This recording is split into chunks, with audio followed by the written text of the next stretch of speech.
Assalamualaikum warahmatullahi wabarakatuh. Kembali lagi bersama saya Ri di channel Mistis dan Teror. Kali ini saya kedatangan tamu Kak Dina yang akan menceritakan tentang kosan berhantu di dekat rumah sakit umum. Sebelum lanjut ke videonya, marilah kita berdoa menurut keyakinan masing-masing. Berdoa mulai. Bismillahirrahmanirrahim. Allahu la ilaha illa huwal hayyul qayyum. La ta'khudhuhu sinatun wa la nawm. Lahu ma fis samawati wa ma fil ard. Man dhal ladzi yashfa'u indahu بإذنه يعلم ما بين أيديهم وما خلفهم ولا يحيطون بشيء من علمه إلا بما شاء وسع كرسيه السماوات والأرض ولا يؤوده حفظهما وهو العلي العظيم. Berdoa selesai. Semoga kalian yang menonton video ini diberikan kemudahan rezeki, panjang umur, dan sehat selalu. Langsung saja ke ceritanya. Jadi, gimana Kak tentang kosan berhantu itu di dekat rumah sakit? Oh iya Kak, jadi gini ceritanya. Dulu itu kurang lebih tahun 2018 ya Kak. Waktu itu saya tuh PKL, ya bisa dibilang kayak PKL gitulah. Nah itu ya biasalah kalau tenaga kesehatan kan harus ada praktek kayak di rumah sakit atau puskesmas gitu. Nah kebetulan saya itu ada praktek PKL itu 1 bulan di rumah sakit itu. Nah mau nggak mau karena rumah kita jauh ya dari rumah sakit, kita kan harus nyari tempat kos. Nah dapatlah. Jadi saya satu kelompok itu jumlahnya berapa ya? Ada 15 orang kalau nggak salah. Nah ada laki-laki ada perempuan.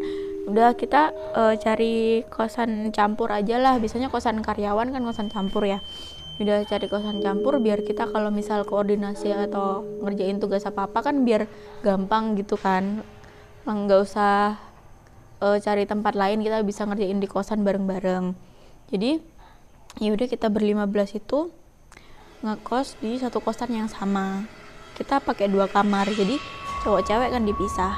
Jadi walaupun jumlah anaknya banyak itu kita izin ke ibu kosnya nggak apa-apa jadi satu kamar gitu kan. Terus udah seiring berjalannya waktu kita kan udah masuk ke rumah sakit ya Kak. Nah awal-awal nyampe di kosan itu kita tuh nyampe nya udah malam, soalnya emang ada persiapan dari kampus. Setelah itu ya udah kita berangkat langsung ke rumah sakit itu, terus langsung cari kosan. Nah udah nyampe di kosannya itu ya udahlah seperti biasa ketemu sama bu kos kan, terus ya udah administrasi dan sebagainya. Terus setelah itu kita masuk ke kosan. Nah awal masuk tuh ya biasa aja, soalnya kan bareng-bareng rame-rame. Terus udah tuh kita nata-nata baju, terus ya biasalah kegiatan anak kosan kalau baru nyampe. Terus ya udah hari pertama tuh nggak ada apa-apa, nggak ada yang mencurigakan, nggak ada kejadian apa-apalah, pokoknya yang mistis-mistis gitu. Terus udah besoknya kita kan harus ke rumah sakit, harus persiapan berangkat pagi. Semuanya udah siap, udah mandi, terus yaudah kita berangkat. Terus kayak beberapa hari di kosan itu tuh kayak ya udahlah nggak ngapa-ngapain. Nah terus awal mula kejadiannya itu gini Kak, entah ini kebetulan apa enggak ya, soalnya kita tuh kan di poli-poli kan, di rumah sakit kan ada poli-polinya. Nah kebetulan temanku itu ada yang pas di IGD, jaga di IGD. Nah di IGD itu ada pasien dateng, kalau nggak salah itu anak kecil cowok. Terus pokoknya nggak tahu gimana ya. Terus pokoknya si pasien anak kecil cowok ini udah masuk ke ruang perawatan, udah di IGD ruang perawatan. Terus setelah itu yaudahlah kan teman-teman kan bantuin kan pas awal-awal di IGD. Terus kayak oh ya udah pasien ini kayak gitu. Terus beberapa hari kemudian itu kita dapat kabar dari kayak ya mas-mas perawat di rumah sakit lainnya itu kalau si pasiennya ini tuh meninggal ternyata. Nah terus udah kan ya kita ya gosip-gosip lah biasa kayak pas di kosan kok pasien yang ini loh kemarin itu tuh meninggal ternyata. Loh masa ya Allah kayak gitu-gitu kan, padahal kayak masih kecil kasihan gitu. Nah terus udah selesai itu, terus besoknya itu aku itu pokoknya lagi sendirian di kamar, soalnya teman-teman itu ada yang balik ke kampus buat ngambil perlengkapan lainnya, terus ada juga yang masih di rumah sakit. Nah kebetulan aku pas itu jaga di poli dan polinya itu tutup lebih awal, jadi aku pulang duluan di kosan aku sendirian. Nah aku itu ya udah biasa kan baru nyampe, terus ya wis istirahat, rebahan, main HP, terus pintunya kan aku tutup soalnya kan takut ya Kak sendirian di kosan. Terus habis itu pas aku lagi main HP kan, jadi di kosan itu tuh ada 3 tempat tidur sama 1 kasur di bawah. Jadi tempat tidurnya di pojok kanan, pojok kiri, sama ada 1 lagi di dekat pintu. Nah aku lagi tidur di kasur sebelah kanan, tempat tidur di sebelah kanan. Terus semua tempat tidur 3 kasur ini otomatis kosong ya, kan ada 4 kasur. Nah aku tidurin 1, berarti otomatis yang 3 ini kosong kan. Terus setelah itu di kasur yang kiri, jadi kasurnya kiri sama kanan itu di atasnya tuh ada lemari buat nyimpan baju barang kayak gitu. Nah tiba-tiba pas aku main HP itu lemarinya tuh buka sendiri Kak, kan kayak gak ada angin, soalnya pintunya aku tutup kan. Terus kan ya pasti dikunci lah sama temanku kan, gak mungkin kalau gak dikunci soalnya kan ada barang-barangnya, kok buka sendiri. Terus aku tutup, terus aku tapi mikirnya tuh gini, kayak oh di pintu lemarinya itu dicantolin tas sama temanku. Nah tak kirain tasnya itu berat, makanya bisa sampai buka pintu lemari. Pas aku cek ternyata tasnya itu gak ada isinya, kosong. Tote bag gitu loh Kak, kan enteng kan itu. Tas kecil kan enteng ya, ternyata gak ada isinya. Terus kayak duh apaan gitu, siang-siang kok ganggu gitu. Udah tak biarin sama aku tak tutup. Terus setelah itu ya udah aku cuekkan main HP lagi. Terus ingat oh iya aku nanti malam jaga IGD nih gitu. Terus ya udah aku kayak pengen tidur gitu Kak.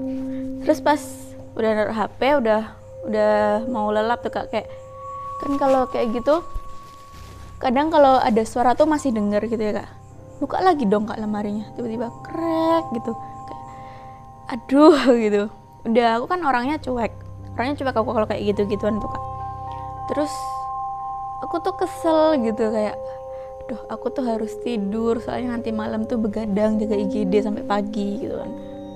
Ya wes Kak, miso aku Kak di situ kayak duh gak usah gangguin aku tuh gini sampai kayak gitu aku kayak ya marah-marah sendiri gitu. Terus tak tutup lagi, tak pastiin tuh udah kekunci apa belum. Udah setelah itu udah sorenya tuh teman-teman udah balik dari rumah sakit. Terus ya aku diam aja sih, aku gak cerita ke teman-teman, takutnya kalau aku cerita teman-teman itu takut. Udah habis itu ya udah kita malam habis isya itu siap-siap berangkat buat jaga di IGD tuh. Terus ya selama di IGD itu ya nggak ada apa-apa sih, soalnya kan ya pasiennya tuh ya lumayan rame kalau IGD kalau malam itu. Udah setelah itu beberapa hari kemudian itu Kak, teman-teman tuh lagi santai di kosan kan. Nah kayak di kamarnya cewek itu cuma ada berapa cewek ya, aku kayaknya tuh ada 5 cewek sama 2 temanku cowok. Nah kita tuh nonton film horor gitu kan. Gak tau kenapa teman-temanku cowok ini emang penakut banget ya kak. Kalau nonton, ya pokoknya kalau horor gitu takut mereka tuh. Ya udahlah kita nonton horor. Jadi biasa kan kalau nonton udah laptop di depan, terus kayak di apa teman-teman muter gitu kan di laptopnya. Udah, nah kita itu laptopnya ditaruh di kasurku, terus kita di bawah bareng-bareng gitu. Di tengah-tengah asik-asik nonton itu kak, nonton film horor itu udah malam, tiba-tiba lemari yang tadi tuh buka sendiri lagi kak, padahal tasnya udah diambil sama temenku, terus buka sendiri lagi, krek gitu. Otomatis anak-anak kan ya kak, nengok ya, kok buka sendiri gitu. Terus lihatan dengan anak, krek kok buka sendiri gitu. Oh iya, terus udahlah aku habis itu cerita ke anak-anak kayak pas kalian gak ada, pas aku sendirian kemarin itu sebelum kita jaga IGD itu ternyata lemarinya tuh buka sendiri juga aku gitu. Terus loh masa gitu, iya. Terus ya aku mikirnya gara-gara ada tasnya mungkin berat aku gitu, masih positive thinking kan aku kak. Terus ternyata pas aku cek nggak ada isinya tasnya itu, jadi kayak nggak mungkin kalau tasnya bisa sampai buka lemari gitu. Terus ya udah kayak oh gitu. Jadi anak-anak tuh kayak ya tau lah pernah ada kejadian kayak gitu dan keulang lagi pas itu. Terus dan kita tuh kayak ya udah bodo amatnya, kita tuh melanjutin nonton film horor gitu. Terus selain itu tuh pas kapan ya, pokoknya tuh 1 bulan itu tuh sebenarnya kita nggak terus-terusan diganggu. Ada ya mungkin ada beberapa temanku yang diganggu tapi nggak mau cerita kayak gitu. Nah terus ada temanku yang ngebuka cerita itu, jadi itu model kosannya itu kayak lorong gitu kak. Nah kamar kita tuh mungkin bisa dibilang kayak tusuk sate ya kamar kita. Jadi itu lorong, kanan kiri ada kamar. Terus nah kebetulan ada 2 kamar di pojoknya lorong loh kak, ada 2 kamar hadap ke jalan.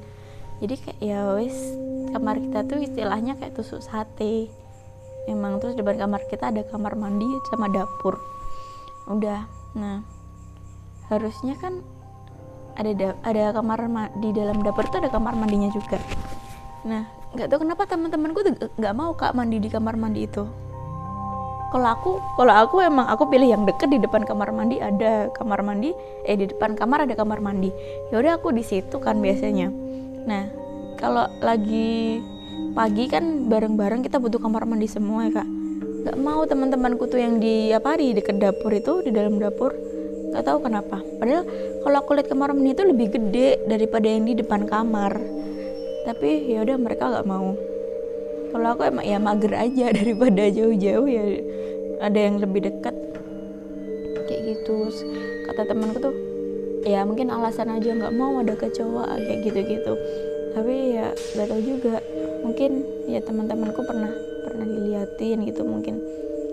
Terus pas itu kita kan kalau pulang dari rumah sakit itu kayak sore gitu ya kak, udah hampir maghrib gitu baru pulang kan shiftnya. Terus temanku itu katanya dilihatin sama sosok hitam gitu kak katanya. Tapi kita tuh ya nggak ada yang tahu, nggak ada yang lihat. Mungkin ya pas kondisi temanku pas lagi capek apa gimana, pas salah lihat, kita juga nggak tahu. Tapi katanya dia dilihatin sama sosok hitam. Terus di depan kamar kita itu ada tangga buat ke atas, buat ke jemuran. Nah kita kan jarang nyuci ya kak ya, jarang nyuci. Dan di depan kamar itu juga ada jemuran juga kecil, jemuran kecil. Jadi kita kalau misalnya nyuci tuh ya udah dijemur di situ, kita nggak pernah naik ke atas kan. Jadi tuh ya atas emang jarang terjamah sama orang dari atas Terus ya udah, vibes-nya tuh kalau udah malam di tangga itu kayak apa ya, kayak suram gitu loh kak, kayak gak enak banget gitu pokok dilihat itu.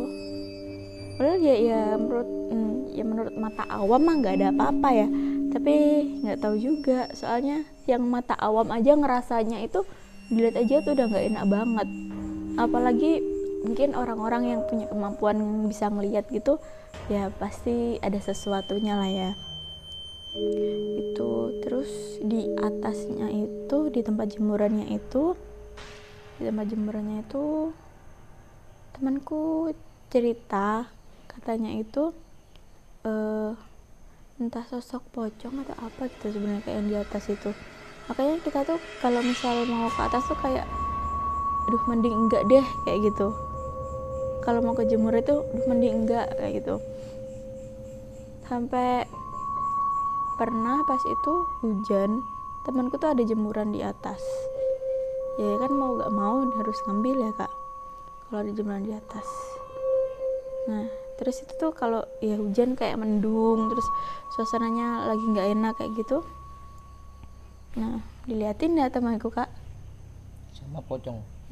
sama pocongnya itu. Terus ya wes, ya gimana dilihat itu tuh dia belum nyampe atas, jadi kayak baru naik tangga, terus kayak ngelihat gitu, terus ya udah dia nggak jadi ngambil jemuran akhirnya.